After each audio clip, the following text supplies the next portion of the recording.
नमस्कार, आदाब। प्रोग्राम शख्सियत में मैं समीना आप सबका खैर मकदम करती हूँ। आज की जो शख्सियत है, अगर उनके लिए मैं ये कहूँ कि तख्लीक में खुदा छुपा हुआ है, फ़नकार भी फितरतन खुदा है। ऐसे ही फ़न की नुमाइंदगी करती है उनकी शख्सियत, जो है हमारे आज के मेहमान। गायकी का हुनर उन्हें विरासत में मिला और इस विरासत को पूरी अकीदत के साथ आगे ले जाने का हुनर वो बखूबी जानते हैं। शख्सियत में आज हमारे मेहमान हैं उस्ताद राशिद खान साहब।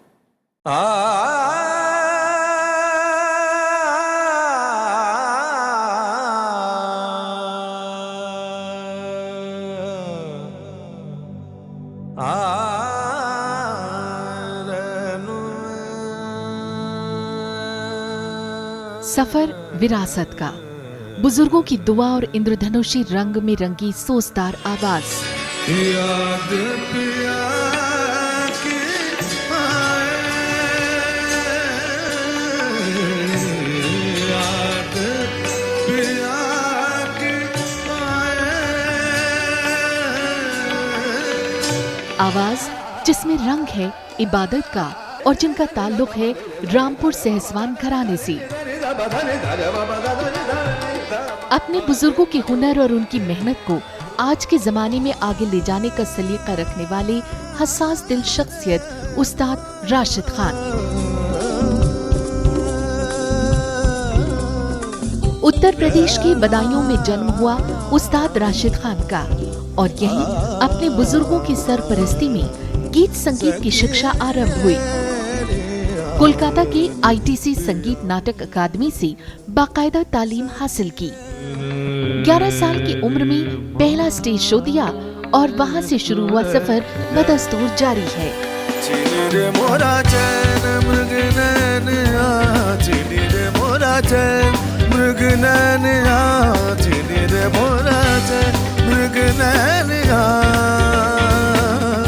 उस्ताद गुलाम मुस्तफा खान साहिब से भी उन्हें संगीत की बारीकियां सीखने का मौका मिला। उनकी काबिलियत, आवाज और मेहनत का लिहाज दिग्गज कलाकार भी करते रही। पंडित भीमसेन जोशी उन्हें हिंदुस्तानी संगीत का भविष्य कह चुके हैं। हिंदुस्तानी शास्त्रीय संगीत की खिदमत उनका मिशन है।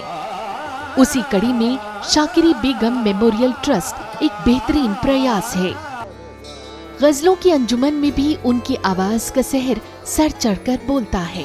क्या कहे हम तुम्हें, क्या लिखे हम तुम्हें, तुम क्या जानो, तुम क्या समझो, हम जो भी हैं।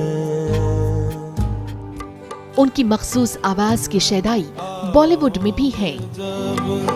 तुम साथ लो, अंगना फूल खिलेंगे, बरसेगा सावन, बरसेगा सावन झूम झूम के। तू नदी है किनारा तेरा हम है, हाँ धारा तेरा हम है, बिन तेरे हम तो पूरे से जरा सा कम है। कैसे इश्क से सज गई राहें, जब से देखी है तेरी निगाहें, या खुदा मैं तो तेरा हो गया। उनकी आवाज और अंदाज और काबिलियत की वजह से उन्हें बेहिसाब अवार्ड से नवाजा जा चुका है। तड़पत बीते मोरे, तड़पत बीत मोरे, उन बिन रतिया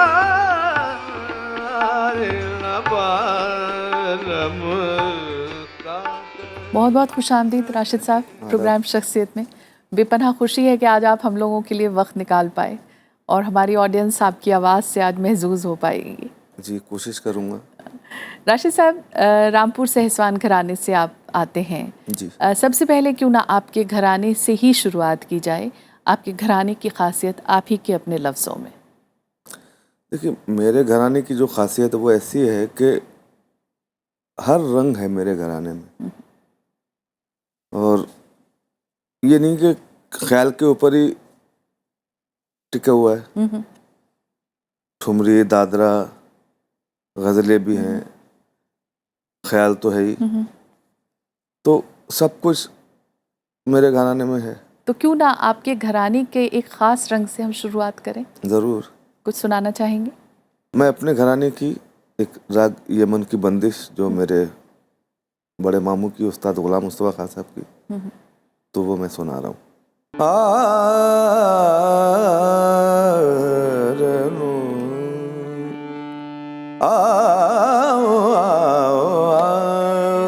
बलमा बलम दरज बिन मोरा जिया घबरावे बलमा। ये एक बंदिश है। बदायूं में आपकी पैदाइश होती है और 11 साल की उम्र में जी। आप बाकायदा परफॉर्मेंसेस शुरू कर देते हैं और वो सिलसिला माशाल्लाह आज तक जारी रहता है। कैसे याद करना चाहेंगे अपने बचपन के उन दिनों को जो आज भी आपको खुशी का एहसास दिला जाते हैं? मैं 10 साल की उम्र में कलकत्ता गया। मेरे नाना जी उस्ताद निसार हुसैन खान साहब, उनके पास ही मैंने गंडा बनवाया था, उन्हीं के पास तालीम ली। तो बदायूं में करीब 5 साल की उम्र से 10 साल की उम्र तक बदायूं में था। 1978 में तो मेरे नाना जी को ITC में संगीत रिसर्च एकेडमी में ऑफर आया कि वो वहाँ के गुरु बने जाके। तो उन्होंने एक्सेप्ट किया। उन्होंने कहा जब मैं अपने बच्चों को भी ला रहा हूँ, तो मैं गया साथ में। तो वहाँ पर मेरा इंटरव्यू हुआ, सारे बड़े बड़े कलाकार, मैंने वहाँ गाना मेरा सुना गया। फिर मुझे स्कॉलरशिप वहाँ पर दी SRA ने। फिर भी वो बात नहीं आ रही। मैं सोचता था क्या करूँ मैं, फंस गया हूँ मैं आके, ये एक सोच रहती थी। लेकिन आस्ते आस्ते मेरे अंदर एक शौक जगा। अब अल्लाह ताला ने वो बात दिमाग में डाल दी, दिल में डाल दी कि नहीं अच्छा है ये। तो उसी हिसाब से फिर मैंने सबको और बाकी घरानों को, बुजुर्ग लोगों को भी सुनना शुरू किया, उनकी रिकॉर्डिंग, क्योंकि SRA में बहुत खजाना है ही वैसे भी। बदायूं से कोलकाता और फिर कोलकाता से मुंबई, कैसा सफ़र रहा ये, जिसे आज आप माशाल्लाह से बहुत ख्याति है आपके नाम की, आपको लोग जानते हैं और लोग ये भी नहीं जानते कि आपने संघर्ष कितना किया। तो आज बताना चाहेंगे उस संघर्ष को हमारे बीच। मेहनत तो ज़रूर करनी पड़ती है आगे बढ़ने के लिए। तो मैं भी एक चीज़ सोचता था कि भाई मुझे तो करना है, अब कुछ बनना है। ऐसी जो आप डोवर लाइन म्यूज़िक कॉन्फ्रेंस की बात कर रही थी, वहाँ मैं भीमचंद जी को सुनने गया।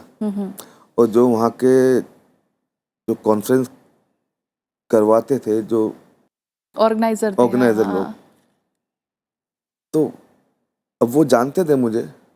लेकिन मैंने कहा जरा सामने जाके साइड में अगर सुनने का मौका मिल जाए, तो मैं जाके साइड में बैठा हुआ, उन्होंने मुझे उठा दिया।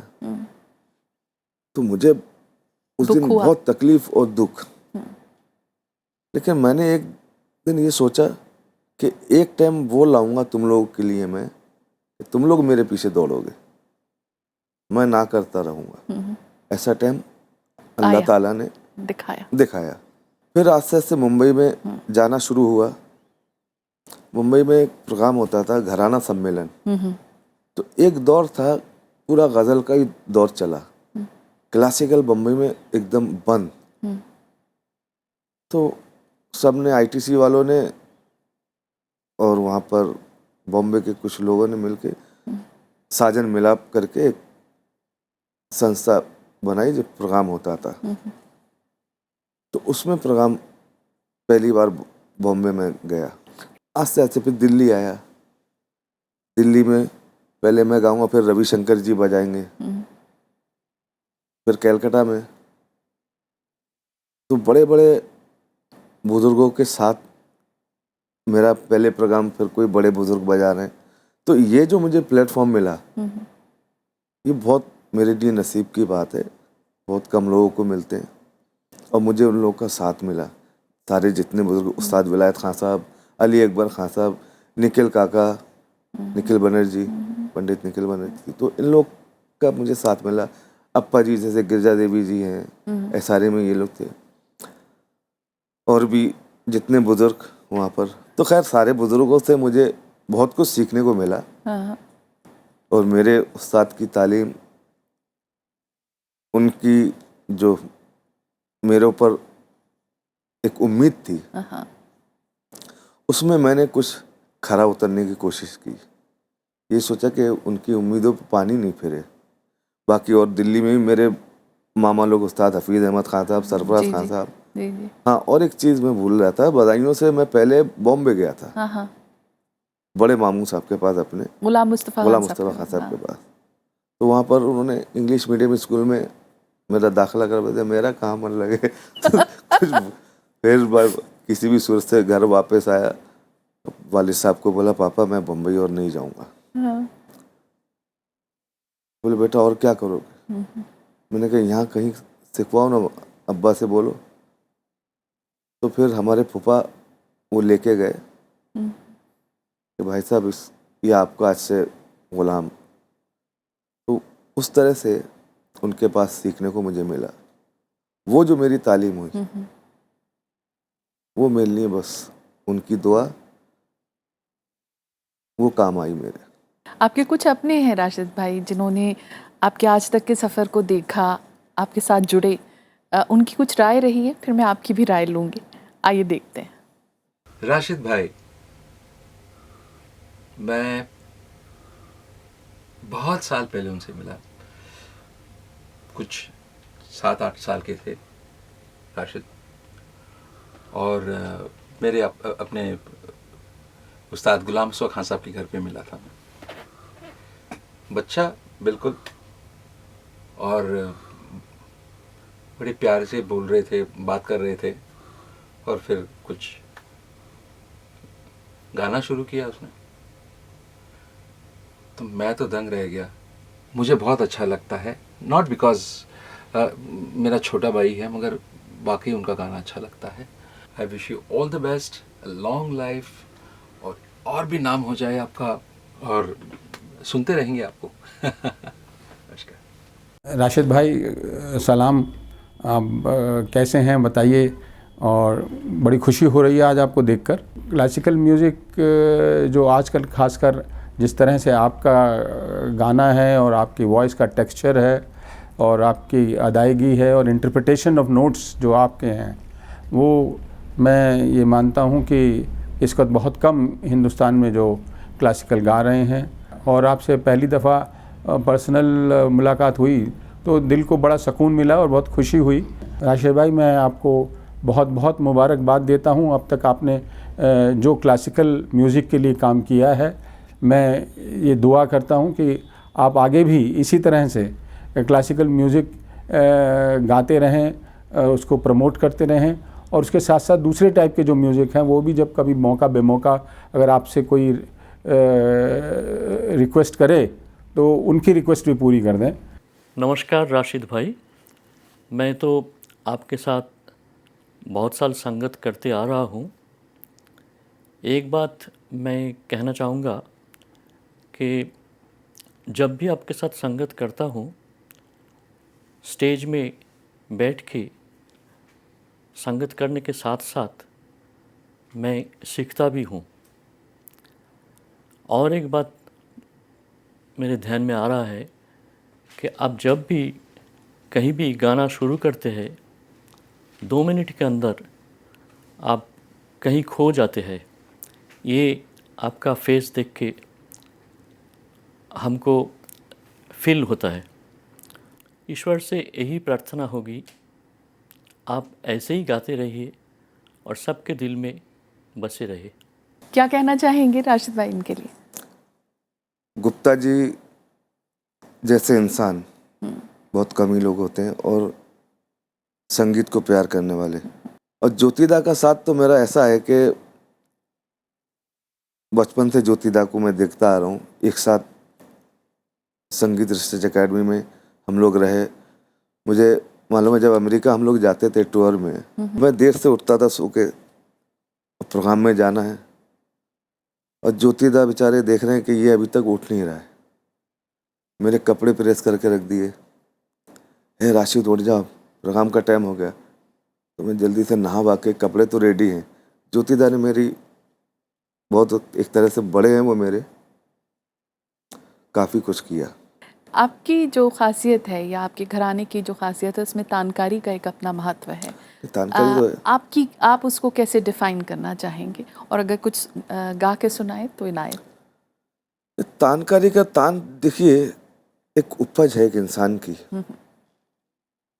बहुत लोग रियाज से तान बनती है, एक ही चीज को मांझे जा रहे हैं, घिसे जा रहे हैं, तो जाके तैयारी होती है। तो मेरा कहता है कि अंदर से एक उपज में रास्ते में भी जाता था तो तान करते हुए जा रहा हूँ, आ रहा हूँ, तान करते हुए जा रहा हूँ, ये मेरा रियाज था। और तकलीफ, दुख, तो वो चीजें क्या है वो गाने में मैंने लगाई। तो एक विरह का है या दर्द का एक रंग आप सुनाते हैं।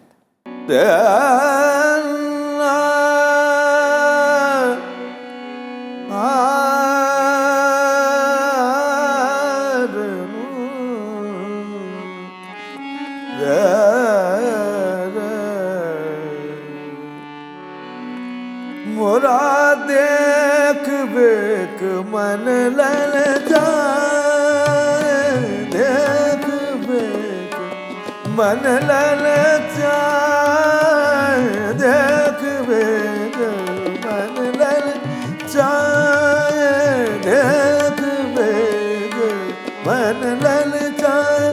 पिया के दरस वाली ननद दिया ना माने मोरा, देख बेग मन लल जाए, देख बेग मन लल जाए, मन लल जाए, मन लल जाए।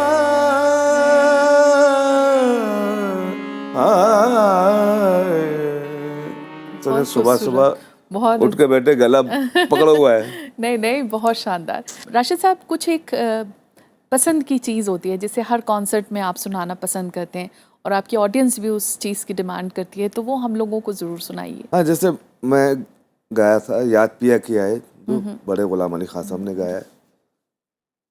ओ याद पिया किया,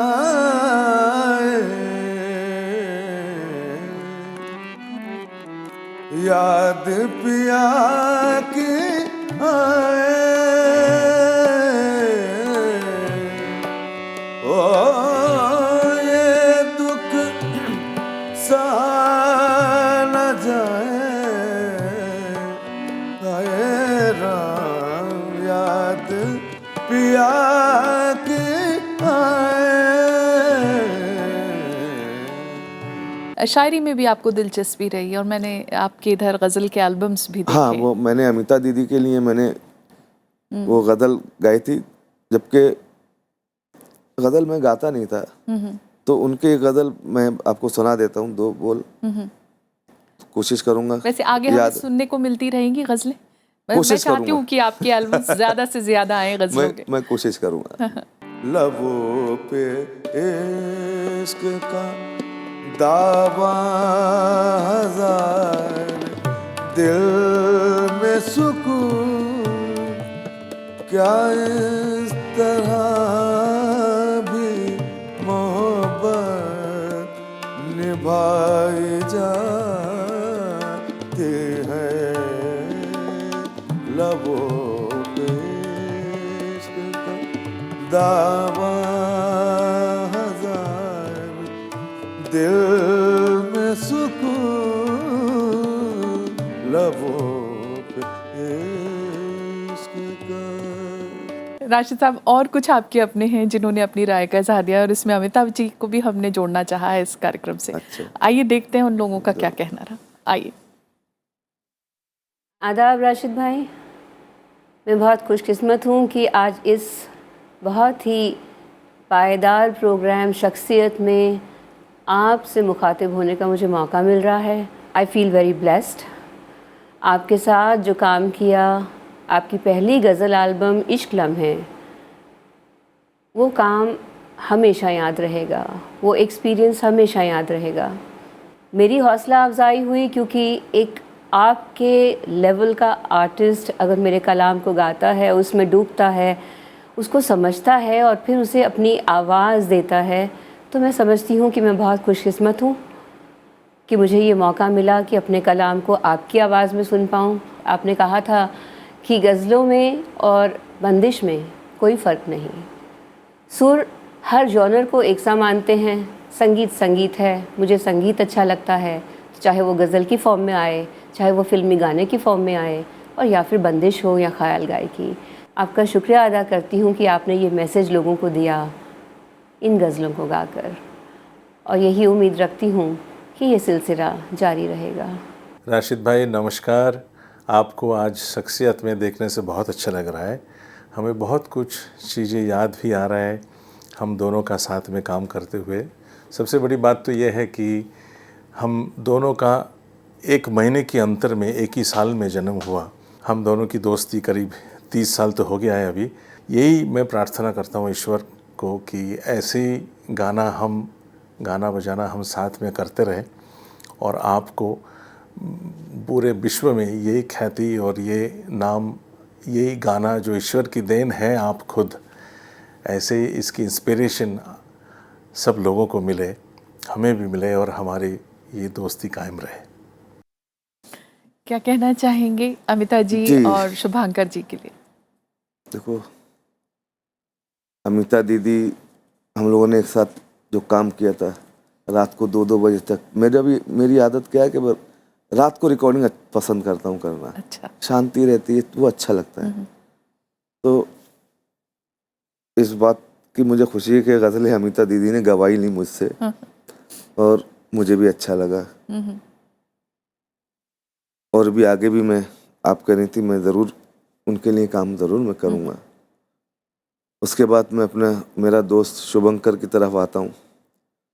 शुभंकर अभी इंडिया का, मैं उसको एक बड़ा तबलिया तो है ही, क्योंकि उसकी वजह यह है कि वो अच्छा बजाता है, बहुत काफ़ी तालीम अच्छी उसकी। राशिद साहब, बात को थोड़ा सा आगे बढ़ाएं, बॉलीवुड की तरफ चलें। बॉलीवुड से जुड़ना फिर कैसे होता है?